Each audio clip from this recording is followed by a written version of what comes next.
What's up, everybody? It's your boy Jay McLovin and Miss Celeste Marie Wilson as my co-host here on the Whiskey Hour. Celeste, how are you doing, darling? I'm doing well. Had a lot of calls today. Oh my goodness. Today I was popular, me and my phone. Now, I don't know if it was today, but it seemed like I got something that came across my phone were you doing a YouTube video with somebody today? Or is that maybe a different day and it just happened to pop across my feed maybe? I think it might have been a different day and it just happened to pop across your feed. Okay, it happens, Celeste. It's weird, man. In my feed, I get different things coming. Like if you're followers of people, it'll say such and such is here, and that's probably what it was. I was just curious. That's more of a J moment, maybe. It was probably recent still. Yeah, I think so. And it came up when I was doing a podcast. So I didn't really get to see who you were performing with, so I didn't get the name. So, anywho, it's just something that came across my feed. But yeah, so today we are talking about, and I'm going to bring it up real quick. I'm going to go to this level here. This is what happens when Logan's not here. Alice in Chains versus the band. So I gave Celeste Check My Brain and Hollow to look at, and then she gave me in return the band, and the song is The Wait in Atlantic City to listen to, and they were interesting. I liked it. I got to be honest with you. I think the more and more you give me these artists, the more and more I'm starting to dive into different things. And I told you earlier, my stepson Andrew is very into the same type of music you guys follow, the folk, southern rock, classical, things like that. And we actually connected over the Hozier. I was talking about last night about Hozier. He's like, yeah, you got to go get the church. I'm like, yeah, we need. And then I was like, yeah. I went and downloaded it. And of course, it was amazing. And I don't remember the name of the song, but I downloaded it into my phone. Something like Codeine Scene. No, Angel of Small Death Codeine Scene. That's what it was. So, and I downloaded that one, and man, it's just phenomenal stuff. So I continue to grow in my musical journey, and I appreciate it. And that's why I love doing this show with you. I hope maybe you're experiencing some new things as well. I'm learning about all different sorts of music. Oh yeah, and it's also funny to put our music right next to each other. Oh, it is, and that's why I didn't want to do a show with somebody who was exactly like me, because I just felt like that was going to be boring. And obviously, you are I will say we have similarities in our musical taste, but you are definitely more on one side of it than I was. But I'm finding myself, the more I listen to the things that you give me, the more I'm starting to kind of venture off into other areas more than I would normally. And I hope maybe that will be the same for you as well. It absolutely is. Okay, so let's break it down. Let's get into it. And we are going to start off with your band, which is called The Band. That really messed me up. You don't even know how many times I had to get this. I had to give Logan to redo this graphic. I think it was like 3 times. At first I said the band is called Atlantic City, and I think the song is called The Wait or something like that. And then then you came back to me, and then I said, I think it's called The Wait, and I think the song is called Atlantic City. And then ultimately, the third time was just The Band, and the song is The Wait and Atlantic City. So that was my journey. Confusing. I don't know what the thought was of naming it The Band, but I guess it makes them the band. Interesting enough, you say that. Let's get the background first on the band for people that may not know anything about them. For example, me, up until now. Which I did tell you earlier, the song The Wait, I did know that song. I just didn't know the name of it, nor the band, but I have heard it before. So it was interesting that was one of the songs that you chose. Uh-oh, she has left me. Well, we will continue. Maybe she will be back. So I will give you the background on the band, and we'll go from there, man. And she will pop in, and then we'll get her thoughts on Alice in Chains. So the band is actually a Canadian-American band, and there she is. I knew she'd be back eventually. I'm being kicked off. I don't know where that came from, but I'm glad you're back. And that is technology, folks. If you don't know technology and StreamYard, they are definitely not seeing eye to eye right now. but we will work through the challenges. So again, so the background is they are a Canadian/American band. They actually have roots out of Toronto and also, I believe, Jersey, if I'm correct on that.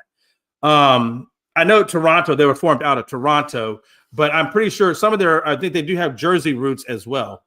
But so basically they're a rock band that also has roots, and believe it or not, Celeste, when I was looking at this, they were based out of rock, R&B, folk. I think another one was Southern rock, and country was even thrown in there. So this band has a lot of different elements that they actually come across. And actually, they were forged in 1969. That shows you how far back you were going, Celeste. I mean, you're an old soul. To go that far back, that shows a level of maturity on your part that I don't know most people your age would have necessarily got into. Would you agree? I don't know. I mean, I feel like everybody should know the band, but I love listening to all music, old, new, in my genre, not in my genre kind of thing, any of it. Mm-hmm. Just storytelling. And I love the storytelling. Yes, I noticed that. I did. No, I noticed that. And again, it fits right along with who you are, even as an artist. So I understand why you gravitate, because that's really what you do, is a lot of storytelling in your music. And it's interestingly enough to me that this band is very, very interchangeable. So take, for example, Rick. Now I'm going to give you this is the founding members. Now, a couple of them have passed on, and the other ones had replaced them. But the founding members were Rick Danko. Now, Rick played the bass, guitar, vocals, and fiddle. I mean, this guy was literally, he had everything covered except for the drums, which kind of reminds me of a little bit like Dave Grohl, which he played all those instruments. So it's very interesting. And then you go into rock, Garth Hudson, who played the organ, keyboards, accordion, and sax, which that is a very interesting combination of instruments. Then he goes even more into Richard Manuel, who played the piano, the drums, and the vocals. And then Robbie Robertson, who was the guitar, piano, and percussion. And then you had Level Helm, who played the drums, the vocals, the mandolin, of all things, guitar, and bass. I mean, literally, you could interchange these guys all throughout. No matter what. So I guess if one guy called in sick, they got another drummer that they can simply slide in, and they keep rolling. It's incredible the amount of instruments that this band actually uses in their music.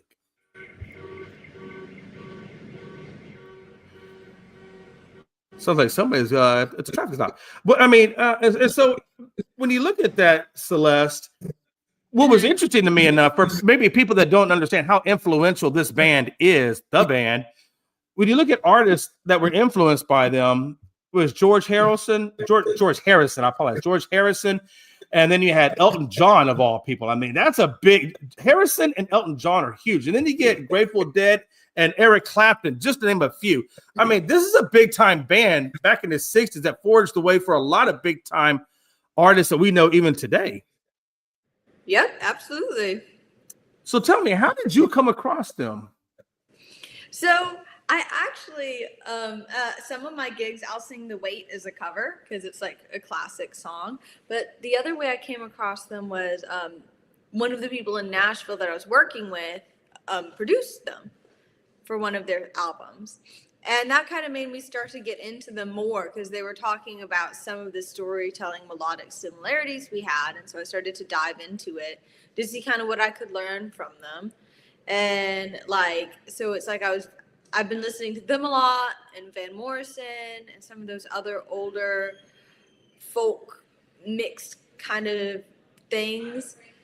And I just really, really got into it. And I listen to the band probably once a week now. And it's interesting. Oh, is it really? Yeah. I can see why. No, really, I can see why. Because like I said, they have a very good sound. Very Bob Dylan. Very Bob Dylan. Heavily into Bob. You can tell that Bob had an influence on their sound. And interestingly enough, they actually were Bob Dylan's backup band back in the 60s. For a hot minute. Matter of fact, that's when they were actually known as, I believe, that's when they became the band. when they left Bob Dylan, they changed their name to the band, because before that, they were actually from 58 to 63. They were called the Hawk for backing rockabilly singer Ronnie Hawkins.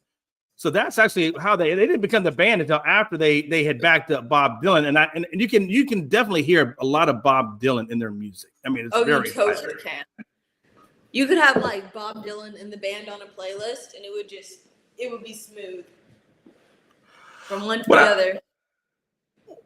And when I listen to them, I definitely get Leonard Skinner with their harmonies, the way that they are able to harmonize, especially in The Wait. If you want to hear some good harmonies, just go listen to The Wait. When they do that chorus and their harmonies go up the scale, I mean, it's beautiful. It's amazing. It almost has a very West Virginia feel to it. Back in those days type of thing. The way they harmonized and things. The Eagles kind of comes to mind, and the way they harmonize, the way they do their things. You know, Leonard Skinner comes to mind, and the way they do it. And obviously they have a very Southern rock type of feel. Did you get that vibe off of that? And like with all those kinds of bands? Did. I love those harmony things. When I was really little, I grew up listening to like Rascal Flatts and stuff. Yes. And so those layered harmonies, super appealing to me. And the band, like that harmony is like stacked and in the melody kind of thing. And so it's super fun. And I thought it was also neat because, you know, a couple episodes ago we were talking about what was it? Auto-tune.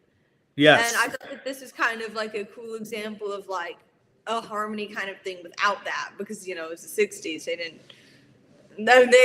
didn't have accessible auto-tune at that time. And like how the imperfections can, if done right, add like a sort of humanity to it. Yes, absolutely. And you know, and as I was listening to your music, I jotted down a few notes, and what I jotted down was very keyboard driven. Oh yeah, you know, very heavy into the piano. I mean, you hear it very, very thick. Now, a lot of people don't know though that, and I want to make sure. Well, no, we'll get into that song in a minute. We'll get into Atlantic City here in just a second, but.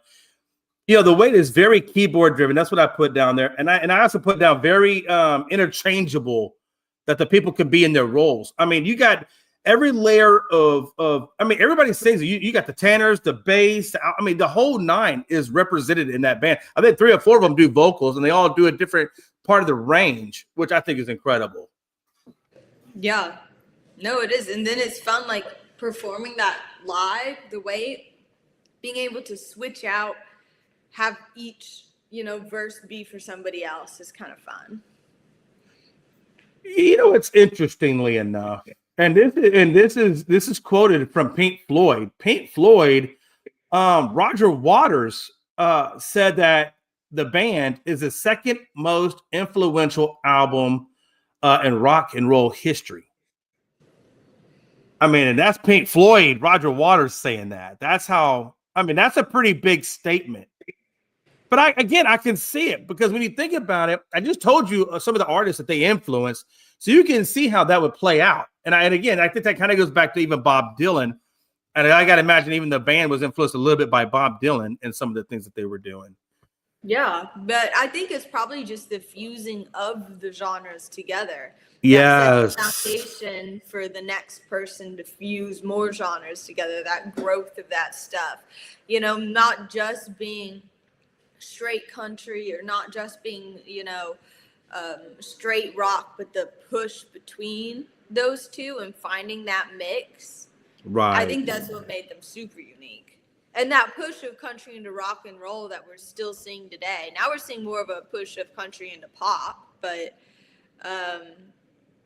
like seeing those genres evolve, I think is probably what's super cool. And it is interestingly, because one of the things that they also, when I was looking at some of the, I mean, they even do R&B in some of their things, which is, I mean, I don't know if I've ever known a band that can fuse that many genres, and get you know, within their sound. I mean, that's crazy. And I don't even know how many people play the mandolin, for crying out loud, in their stuff. I mean, that's not a common instrument, or even the accordion for that matter, or even they do the tambourine a little bit, but then they were doing the bells. I mean, they have so many things that they incorporate, into it. Yeah. Right, No, I think, and it's cool to have all those different instruments because I think it's kind of like if you're painting a painting and you have one paintbrush, it's going to be not as dynamic as if you have like 15 with all the different sizes. And so when they have all those different instruments, it's like they've got more different kinds of strokes they can make that they otherwise wouldn't be able to. Yeah, I mean, you would think with the ability to do that many or fuse that many different genres, you got to imagine that every album would never be like the previous album because they could go in so many different directions creatively, writing it, the music part of it, the harmonies, all of it. They have so many directions they can go that it would, because I could tell you, there are a lot of bands out there. I'll use Stone Temple Pilots, for example. You listen to Stone Temple Pilots, it's very one directional. They don't go in too many directions. I mean, it's one type of sound and done a couple of different ways, but it's still the same sound. Whereas a band like this, I mean, with the amount of direction that they can go, there should never ever be one album sounding like the next. And I think they knew that when they were doing it, which is incredible. And I think some of that, it makes it more fun for the audience, but it makes it more fun for the creators as well. Because like within the industry, they really want to pigeonhole people because it's easier to market. If every single song you have sounds the exact same, people know exactly what they're getting after listening to one song. Which is like a bonus in the short term, but I think in the long term, it doesn't set you up for longevity because there's only so many albums of the same song that people want to buy. But the band being able to have that different sound every single time and like fusing new things, and it's like a playground then, staying in that state of play. No, I know. I totally agree with you. Moving into the song Atlantic City, I didn't realize that was a Bruce Springsteen cover. Mm-hmm.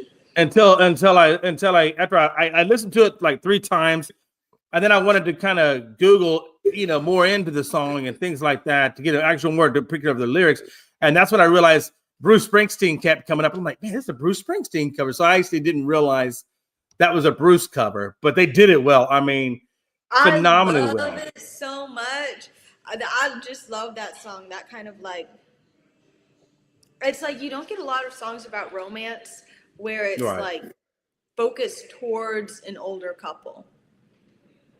You know what I'm saying? You get a lot of like young love songs, but the idea of already being in love with someone and choosing to continue to fall in love with them is like an active choice, which is almost more romantic than that young love, because it's like you already know everything and you're still choosing to continue to fall in love kind of thing. Oh, absolutely. And one of the things I really liked about it, again, I'm going to say, I did not realize how good a mandolin could be on its own. But when you listen to Atlantic City in that intro, where it's just a mandolin and him singing and nothing else, and then after the first part of it, then the band comes into it. But that mandolin and the way he played it was just phenomenal. Somebody said that, I was like, man, I'm gonna go download this thing. I love anything good, anything that has a good, strong guitar, whether it be a mandolin or a ukulele or a banjo or whatever. I love that. I'm real big into that, and I think it's one of the things I vibe on. And that was one of the things that really hooked me on this song was the way they used the mandolin was just amazing. Absolutely. No, I completely agree. That's my favorite part of the song too, is that little intro that. And they also use the accordion in that song. So if you want to hear a mandolin and the accordion, this is a song that you want to check out. And I promise you're not going to be disappointed. They also have really good harmonies and also in that song. So again, that's one of the things I took away from. I always say I don't really like to be pigeonholed into a certain genre of music. I just like to, if a song speaks to me or if it moves me in any kind of way, whether it be the music, the melody, the chorus, or the harmonies, or what, or the writing of the lyrics, whatever I vibe into, that's kind of what I get into. And so I'm really kind of all over the place. And so when he brought in the band to me, I just told him, I was like, it's just another one of those great things that I probably wouldn't have gone down this road had we not talked about it. But now that I know about it, a little bit more about it, I'm going to probably get into them even more. So that meant a lot to me. So I definitely appreciate you putting this band in there, because it was definitely good insight on your part. Yeah, I think it's a fun band. I think it's a historical band, and I haven't heard any bad songs that they have out. All of their stuff I think is good. You would just turn on the Essentials on loop. I remember one musical writer. I wouldn't say the only knock I've ever heard on this particular band was the fact that a lot of people think that their music has a lot of nonsense lyrics, but I don't agree with that particular person. Yeah, like I said, don't agree with that either. I think it's more like lighthearted. Like their stuff, when I listen to it, right, it's more of just like capturing just kind of like capturing life, if that makes sense. Oh, not just the bad parts, not just the good parts, but like kind of like just all of it, And so there's silly lyrics. Like a lot of life is silly. Life is weird, And so sometimes those silly lyrics are more profound than finding a deep way to say it. Right. Absolutely. And interestingly enough, a lot of people say that the song "The Wait" has and it does. If you read the lyrics into it, there's a lot of biblical references in that song, which I didn't know until I really started listening to it and listening to the lyrics more closely. I'm like, okay, I'm vibing with this. It's a very interesting story that it talks about, right? Yeah, I mean, it talks about this traveler going through this town and all the characters and stuff that he meets, and then that's kind of then the story kind of goes from there. But it definitely has a lot of just a lot of biblical references in there, which I thought was interesting. I think a lot of the stuff I listen to does, not on purpose, just I think it's like happenstance somehow. Yeah, I mean, I think that's what I think those are the types of things that you have kind of grabbed. But it makes sense because again, you're a storyteller, and they tell stories, even if maybe they are silly stories. There's still stories that comes along with their music. And if you want some lightheartedness, like you said, sometimes you want that lightheartedness. I don't want to always be like the band we're going to talk about in a minute is a little bit darker of a band, and so I feel like every style of music or every artist fits a certain just however you're particularly vibing that day, right? It's like our bands today are the sun and the moon kind of thing. Oh, very sun and the moon. Matter of fact, let's go ahead and get into that. So the second half of this conversation is going to be on Alice in Chains. I can figure out how to operate this. There we go. Logan will be so proud of me today. Yeah. So we're gonna talk about Alice in Chains. Both of these songs, "Hollow" and "Check My Brain," are on the second half of their journey. The first part of their journey was with Lane Staley as the lead singer, and Jerry Cantrell, Sean Kinney, and Mike Inez. And then obviously, Lane, he battled.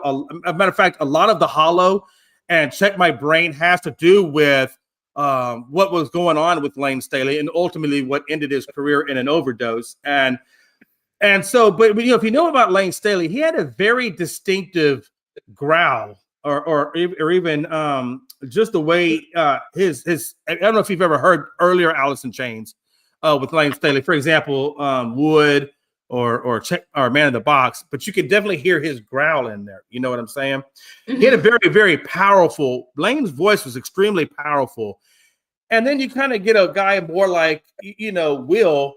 And Will, he's more, his voice isn't quite as powerful, but it's more melodic. And I think a lot of times that melodicness, and you'll hear it more like in songs like Your Decision, Black Gives Way to Blue, and things of that nature. You'll really hear the melodic and how he does it. But no matter what it was, whether it was Lane or whether it was Will, the one constant in the middle has always been Jerry.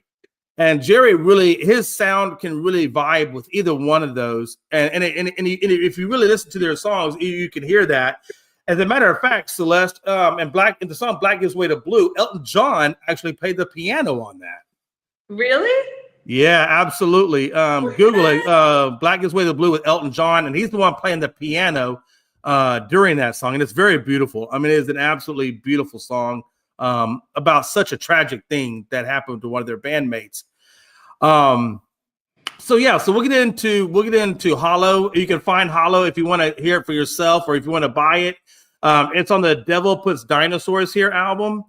And again, when you listen to Hollow, you can hear how the contrasting of when William Duvall and Jerry Cantrell, you can hear the contrasting in their voices, the way they sing and the way they harmonize. And I've never heard a band when they're doing their vocals have contrasting vocals, but yet it still sounds really, really good. Yeah. No, I hear what you're saying. Like when I was listening to their stuff, like the chords and stuff, it was like it sounded like it was rubbing against each other in a way. It is, yes. But it was working when they were doing it. It wasn't like, it reminds me of like, and this is going to sound odd, but you know that classical music where they'll hit that chord and it's crunchy? It's right, like yes. Crunchy classical chords. Yes. But obviously, it's not classical music, but it's like a lot of what's in classical music sounds like they kind of put in there. Like the thought behind it kind of thing. Right. And they don't do standard tuning. I'm sure you probably picked that up. All their tuning is in the flats. E flat, yeah. A flat, B flat, D. It's all of that drop down tuning that they're doing. Which I don't know of a lot of bands that typically do that. You know, again, if you go into Check My Brain, you'll hear the bass guitar and you'll hear the lead guitar literally clashing against each other throughout that song. And I don't know of too many bands that actually do that sort of thing. And that's one of the things why, you know, I can put on a lot of songs and I can be like, I have to really listen to it more than just a few notes to pick up the name of the song.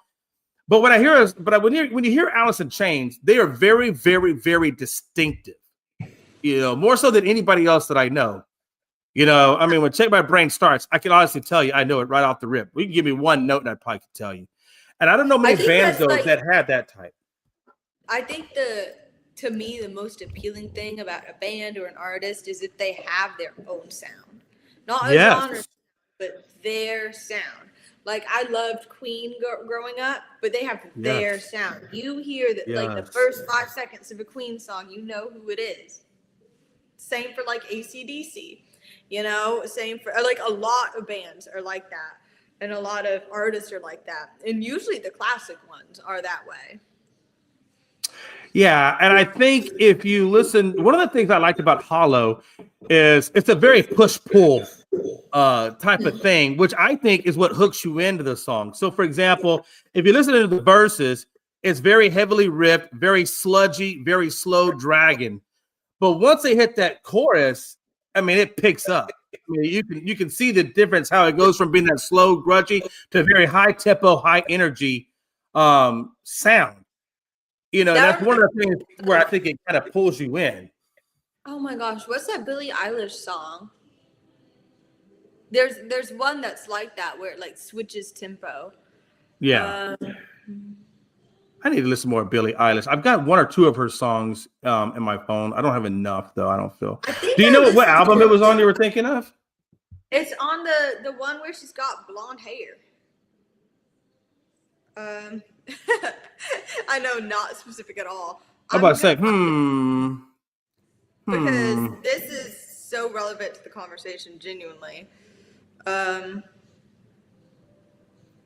me see. I bet I can find that. Was that is it on the When We All Fell Asleep album? No, it's Happier Than Ever. Happier Than Ever. Okay. Yeah, where it's like she has a switch near the end of the song and then like a rock guitar comes in, but up until then I think it's like ukulele or something.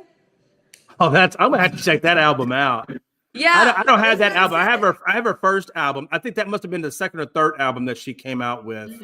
It was, I'm gonna have to go yes. check that out. What can you later on text me the name of that album?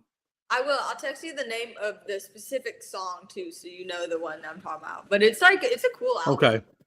She has some Okay. really fun concept albums, but her stuff reminds me of Alice in Chains, which is where I was going because it's like the concept kind of things are similar. Yeah, and again, if you want to check out "Check My Brain," that it was actually on their first album, of "Black Gives Way to Blue," so you can find that song on there. Again, it all depends on what your vibe is. If your vibe is, if you like rock music, Jerry will tell you he doesn't like to be called a grunge band. He does not like that at all. He really considers himself more as a metal band, and he really does with the heavy riffs and things that he comes up with. I understand where he's coming from, but I think a lot of times they get put into that. Do you know? But what I like about it is, when Lane went down, a lot of people were like, "Oh, that's it. Alice in Chains is over. They're done." It's another iconic band that's just gone by the wayside.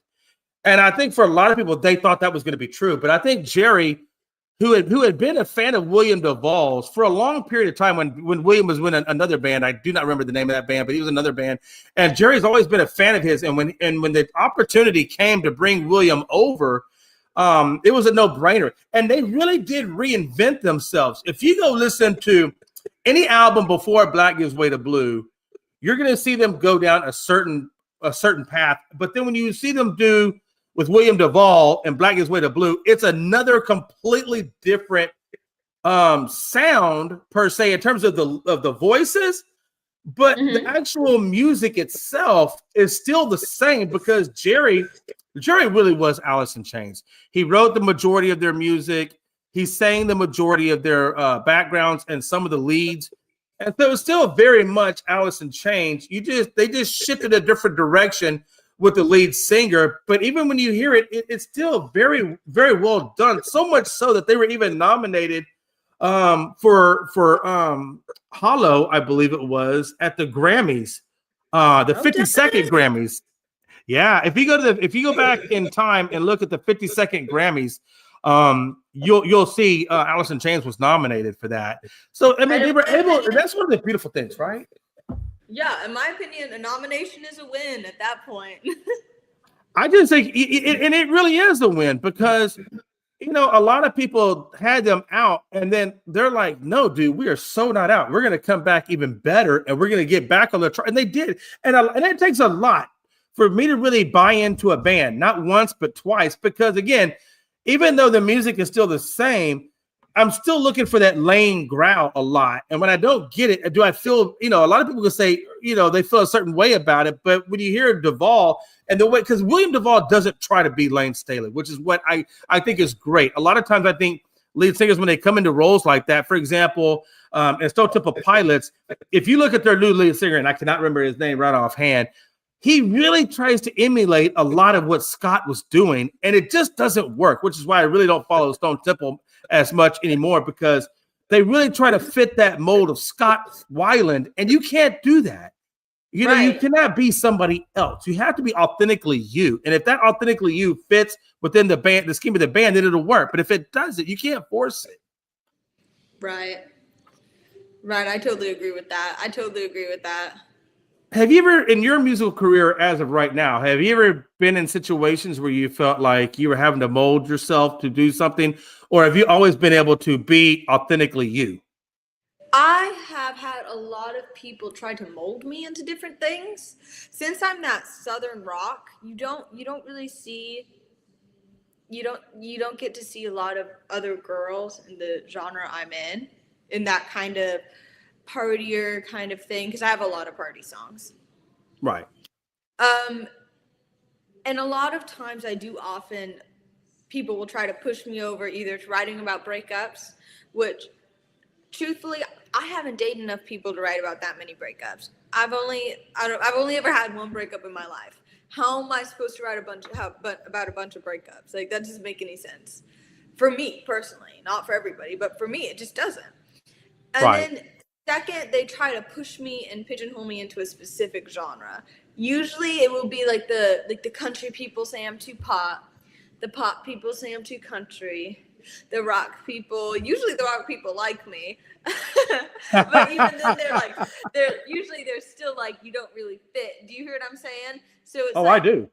they'll try to push you into one specific spot, and there is a little pressure there to be someone you're not sometimes. Oh, yeah. And which, speaking of that, I know they have you kind of classified in the alt category, which I think for you is perfect because it allows you, I think being in the alt category versus country or Southern rock or whatever else it is, I think being in the alt category is very freeing for you because it allows you to do whatever you want without having to carry the label of an expectation. It does. It gives you the ability. So, like, technically, what my team has said is I'm alt country, but there's no alt country category, which means I just get to be alt. Which means if I ever decide to not be alt country, if I decide to switch to alt rock, alt jazz, alt anything like that, it's not like a big movement for me. It's just kind of me taking one toe and stepping it around, like, instead of having to do a full shift in branding. And do you like? I'm assuming you have to love that, the fact that you can do whatever you want and not have to be in a certain expectation. I like it a lot because I will say from song to song, I jump around a lot. No, you don't. I'm kidding. Totally kidding. I'm totally kidding. But I said it so seriously though. But like I do jump around quite a bit. I have one song with handbells in it. I love that. I'll tell you what, I'm going to give you a challenge. Okay, I'm going to give you a challenge for the next show, and I'm going to give out the teaser for next Wednesday or next week's show. I want you to, and you can get this on YouTube. I want you to go listen to Korn MTV Unplugged. I want you to watch it from start to finish. I want to give you that challenge. I want you to do it from start to finish. And the reason why I want you to do this is for a number of reasons. Number one, it's all acoustic. There's no electricity. So you're going to get to really hear an interesting version of them. Secondly, they bring on Amy Lee from Evanescence, who I think has one of the most incredible voices out there. I mean, her range and the ease of her range is ridiculous. And I think you're going to enjoy hearing her collab with him. And then also it has what's his name from The Cure. I can't think of his name right offhand, but it has the lead singer from The Cure on there. And Robert Smith. I don't know why I couldn't get that name out of my mind. And one thing that's interesting is they took a song called Make Me Bad, and in the middle of the song Make Me Bad, it goes to another song by The Cure.